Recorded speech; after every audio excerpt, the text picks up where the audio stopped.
Hello రీ pool రెడీయా మాల్లో Aadhaar card సరే అది ఒక 10 minutes నాన్న ఇంట్లోనే ఉన్నారు 10 minutesలో వచ్చేస్తా ఓకే బాయ్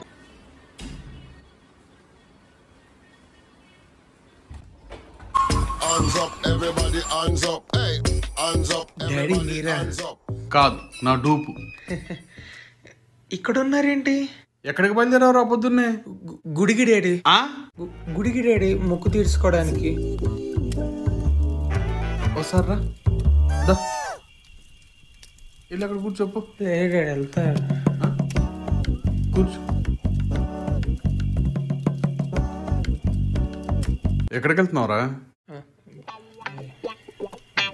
ఎక్కడికి వెళ్తున్నావు డాడీ ఆ? పెళ్ళికి పెళ్ళా ముందే చెప్పాలి కదా విషయం నాకు అమ్మని చెప్తాను నాకు మా ఇద్దరు బ్లెస్సింగ్స్ తీసుకుంటే మంచిది నీకు ఓన్సాను కదా ఆ? నా పెళ్ళి కాదు డాడీ తెలుసు ఎవడి పెళ్లి చేయడానికి వెళ్తున్నా సీనియర్స్ ఇద్దరు ప్రేమించుకున్నారు నాన్న అది పెళ్లి చేయడానికి వెళ్తున్నాను మంచి ఆలోచన వెరీ గుడ్ ఏజెన్సీ రెన్యువల్ గురించి 100 రూపీస్ స్టాంప్ పేపర్ లోపల ఒకటి పెట్టా నువ్వు వెళ్ళి తీసుకొచ్చి దాంట్లో సైన్ చేసి నువ్వు బయలుదేరు ఎందుకు డాడీ నేనెందుకు చేయాలి ఏం లేదు ఇప్పుడు వాళ్ళిద్దరికి పెళ్లి చేస్తున్నారు కదా వాళ్ళకి పెళ్ళైన తర్వాత వాళ్ళ లైఫ్ లో ఎలాంటి సమస్య వచ్చినా దానికి బాధ్యులు మీరే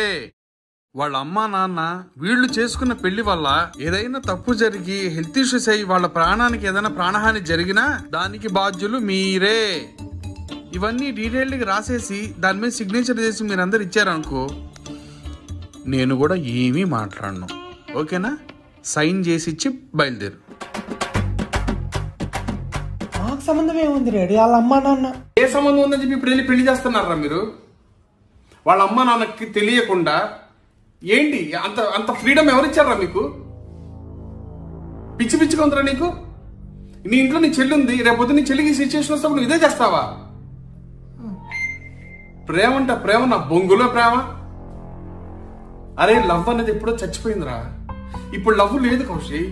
నేను నీతో సెక్స్ చేస్తా అని అడగలేక ఐ లవ్ యూ అని చెప్పేసి చెత్త నా కొడక సీనియర్స్ అంటున్నావు చదువులు కూడా ఫినిష్ కాకుండా ప్రేమించేసి పెళ్లి చేసేసుకొని ఏం చేస్తారా 1 వీక్